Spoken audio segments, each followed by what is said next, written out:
Welcome to Rock 11 Now Weekly. Let's get into it.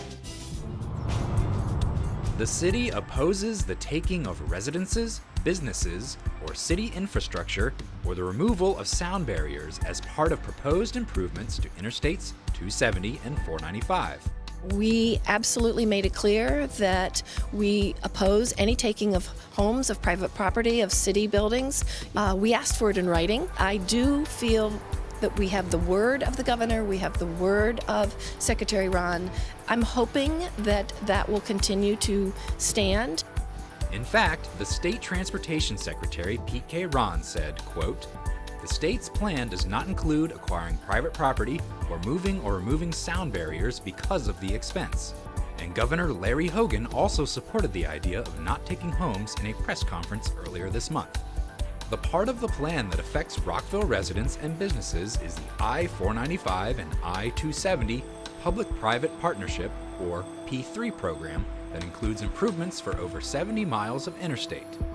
And the first phase of the program is a managed lane study to review existing and future traffic and roadway and environmental conditions to identify alternatives and assess their potential impacts. I think the bigger picture here is really about also investing in public transportation. The letter that the mayor and council sent this summer to the state stressed the need to really be thinking about this holistically. It's not just about people in cars, but making sure that people have other modes and ways to get to work and to school. To learn more and even leave a comment about this project, head to 495-270-p3.com. The state of the city is ever evolving. That's the message from Mayor Bridget Donald Newton and City Manager Rob Desperado at this year's State of the City address hosted by the Rockville Chamber of Commerce. From finding ways to communicate with millennials to the progress of the Stone Street study, even building partnerships to secure Rockville's economic growth, Rockville continues to strive to be one of the best places to live in Maryland. My thanks to Margie and Brian for your efforts and support in planning today's State of the City, and to the Chamber for sponsoring this. It's a great opportunity for all of us to come together and talk about what we are doing in the city. How can we better assist our business community? How can we better assist our residents and our visitors, our guests to this community?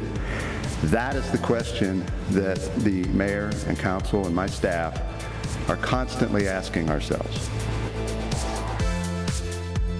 Diversity is very important to all of us in the city, and the mayor and council have been out in front. We held a diversity town hall last year, which gave us a lot of great ideas, including the diversity of the flags that you see that represent countries that our residents come from. We also have installed an LGBTQ liaison, both at City Hall and in the police department.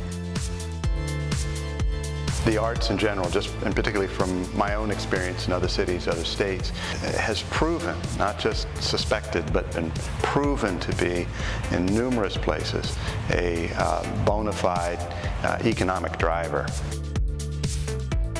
Rockville is a city of neighborhoods, and I count our urban areas and our town center as a neighborhood. So it's important that we protect the quality of life in every neighborhood, which also means we've got to talk about what we can do better. We've already begun some of the design scenarios, and we're already talking about where do these pieces fall into the budget.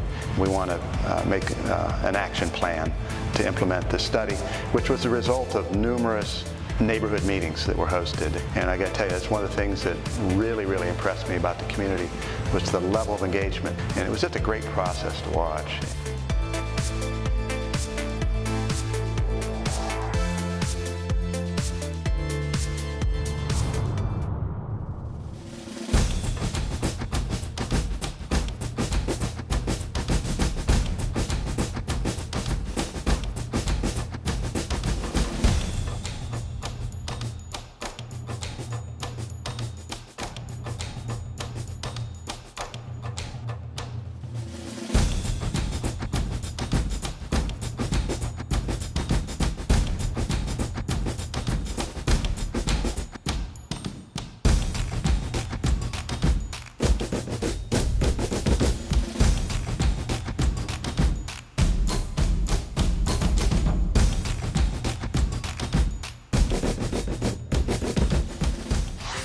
Still to come on Rock 11 Now Weekly.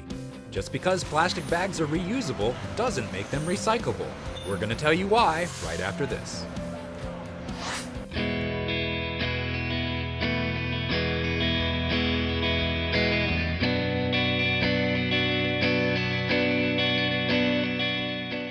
Coming up in the next couple of months, like I say, we're going to have our apples.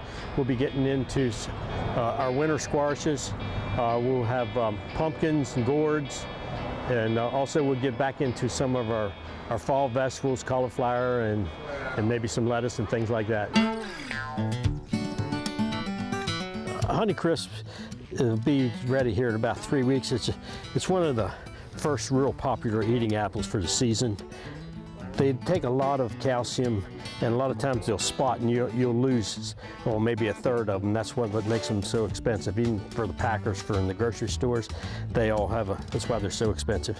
Our tomatoes here, these are what we call our field tomatoes. We also grow in our high tunnel, which we're picking and selling now. These here will be ready in the next week, and we're going to have loads of tomatoes to sell. These will be in season till, will be late September. These will be for good eating, canning, making sauce will be excellent for that.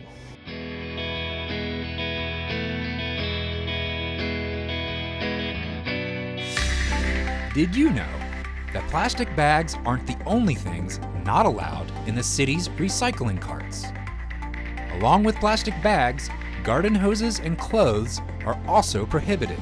So when you put these type of items in the recycling, when we send our material to our processor, the garden hoses, clothes, wires, they get tangled up into the equipment. It causes the processor to have to shut down, which could possibly increase our price because he has to recoup for all the downtime that is taken to clean all these items out of the equipment.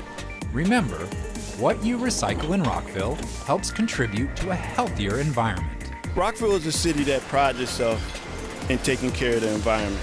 What we do here at Rockville can affect the country. Taking the extra step in sorting out your material can go a long way in helping to keep a healthy and safe environment. You can find a complete list of recyclables. Just head to rockvillemd.gov/recycling-trash. And for a list of grocery or retail stores that have plastic bag collection, head to montgomerycountymd.gov and search for Recycle Plastic Bags. For Rock 11 Now Weekly, I'm Craig Buchanan. That's going to do it for this edition of Rock 11 Now Weekly. Remember, you can check out the latest happenings on our online newsletter at rockvillereports.com. And join in on the conversation and check out our posts by signing up for Nextdoor at nextdoor.com. And keep up with Rockville 11 by subscribing to our City of Rockville YouTube channel. And you can follow us on Twitter at Rockville11, on Instagram at city_of_Rockville, and like us on Facebook. For the entire Rock 11 Now Weekly team, I'm Kathy Dantzler. Until next week, Rockville.